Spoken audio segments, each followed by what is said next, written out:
The Ming Dynasty was dead. The Qing had taken Beijing. His own father had surrendered to the enemy.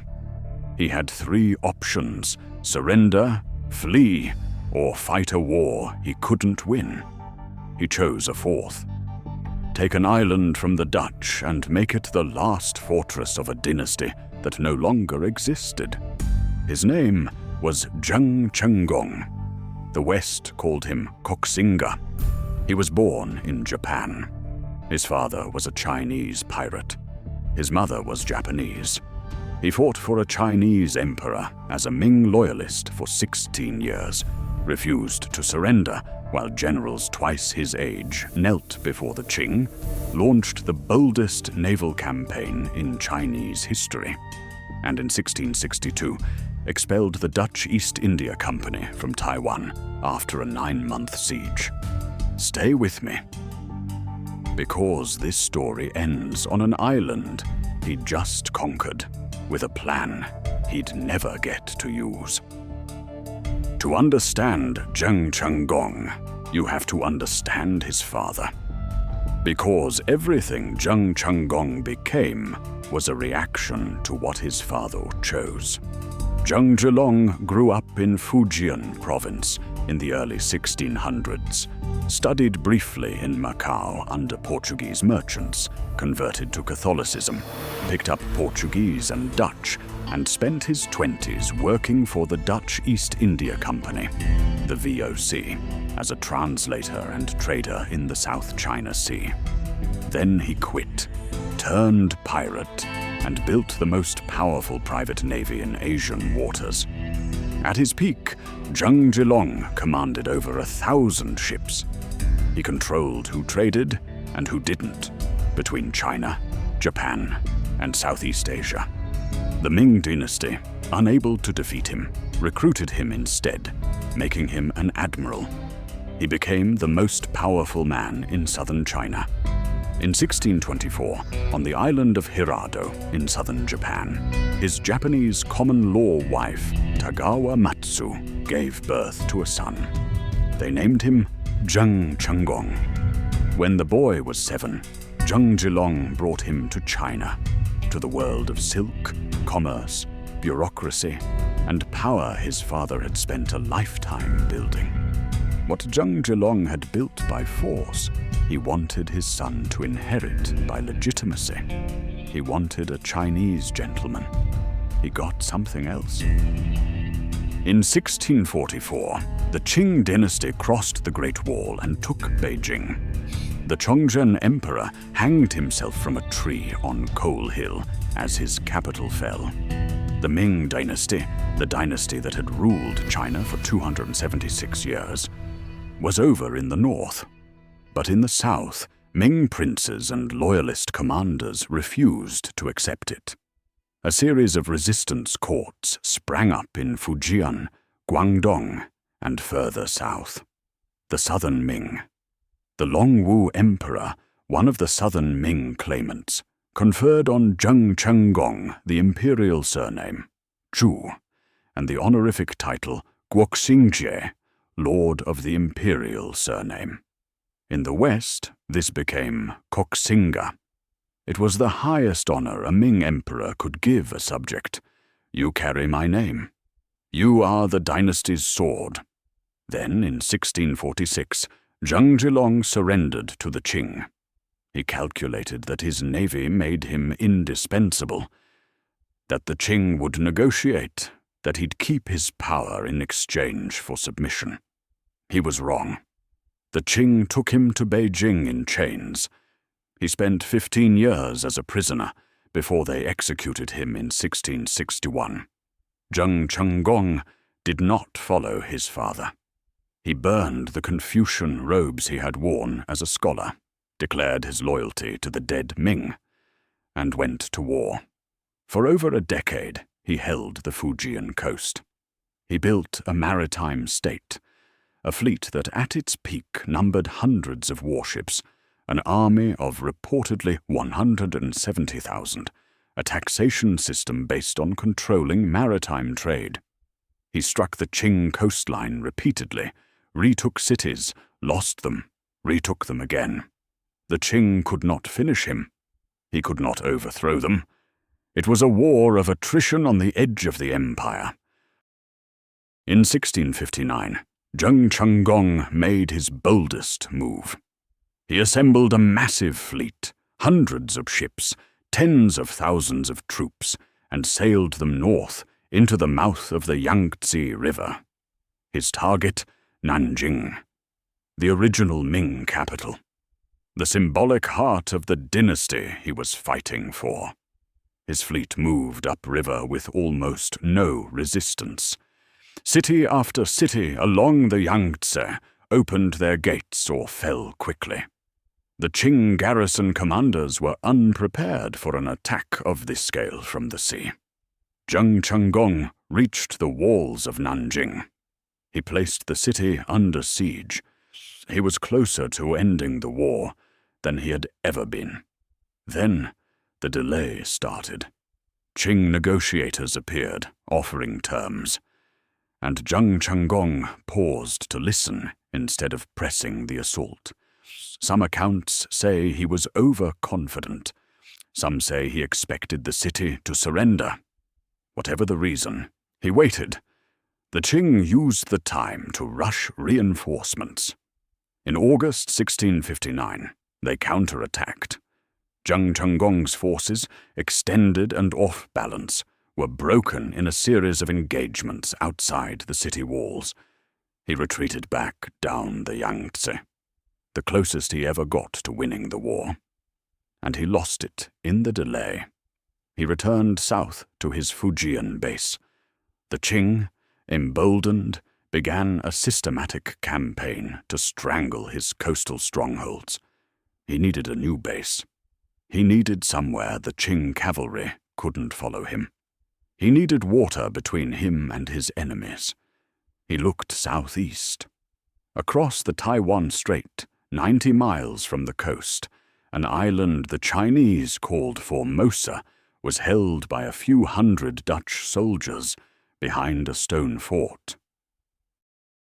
The Dutch East India Company, the VOC, had established Fort Zeelandia on Taiwan's southwestern coast in 1624, the same year Zheng Chenggong was born. They built it on a sandy peninsula at the edge of a lagoon. A second fortification, Fort Provincia, sat on the mainland portion of the island. Between the two forts and the lagoon, the Dutch controlled Taiwan's best harbor and taxed the trade that passed through it. Taiwan was not empty. Indigenous Taiwanese peoples had lived there for thousands of years. Chinese fishing and farming communities had established themselves on the western plains. The Dutch employed both as laborers and taxed their activities. Fort Zeelandia's garrison at the time of Zheng Chenggong's campaign numbered perhaps 2,000 soldiers and civilians. The entire Dutch colonial presence on the island. Zheng Chenggong had commercial history with the VOC. His father had worked for them. His own maritime trade network intersected with Dutch shipping lanes. He knew their capabilities. He also knew their weakness. There weren't many of them, and the nearest Dutch reinforcements were in Batavia, modern Jakarta, months away by sea. He also knew Taiwan's geography. A Dutch defector, a man named He Bin, had given him detailed information about the island. Its waterways, the depth of the lagoon, where a fleet could approach. There was a channel north of Fort Zeelandia that bypassed the main Dutch defensive position.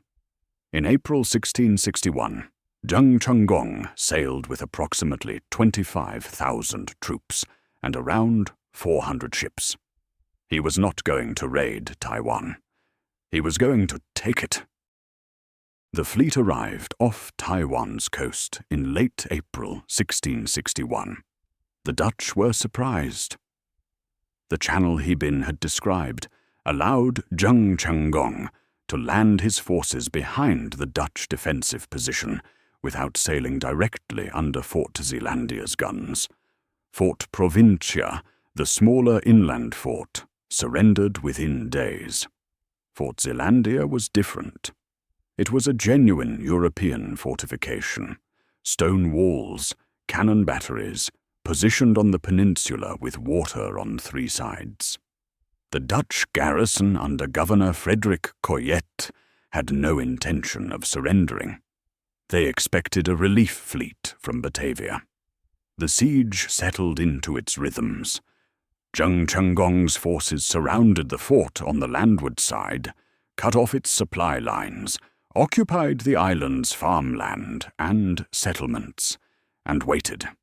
Inside Fort Zeelandia, the Dutch rationed food and water, repaired the walls after bombardment, and sent desperate messages south by sea.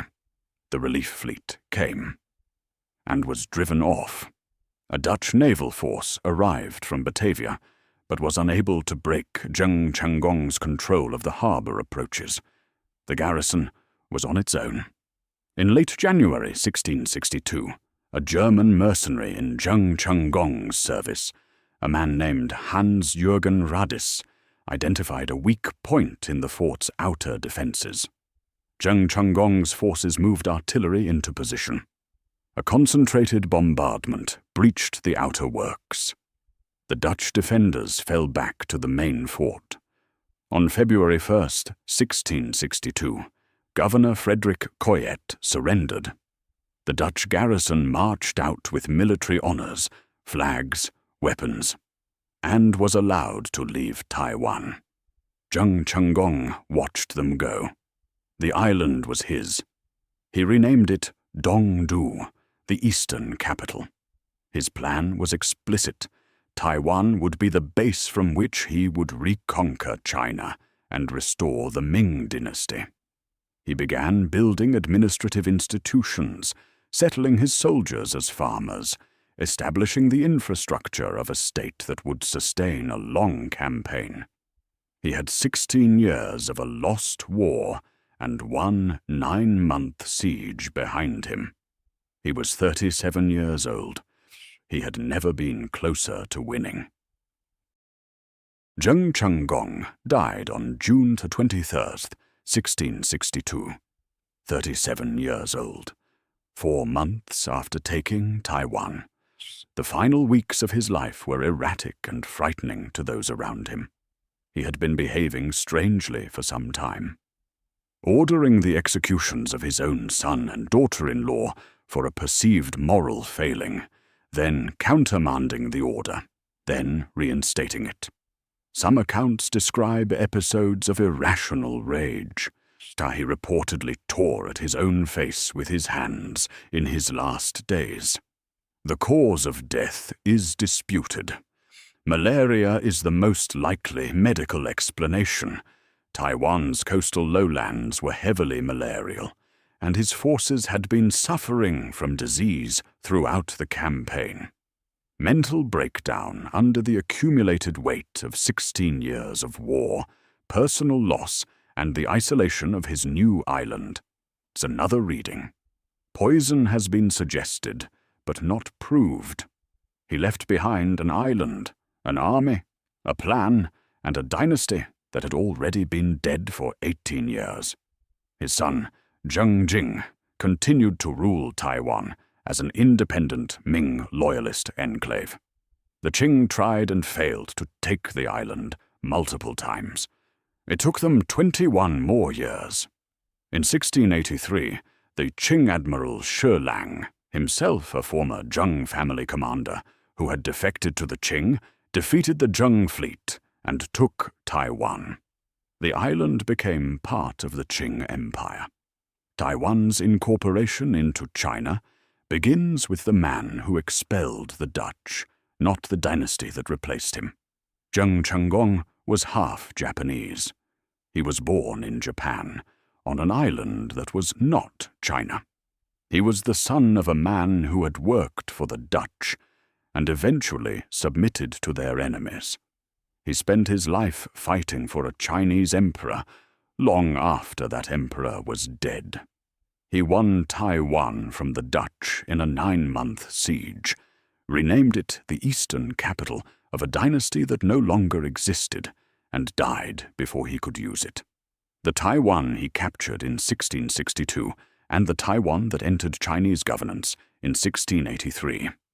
That lineage runs directly through him. The Dutch called him by the title the Ming gave him. The title outlasted everything. The Ming, the VOC in Taiwan, and Zheng Chenggong himself, lord of the imperial surname, Koxinga, the last Ming loyalist with enough ships to make the Qing wait.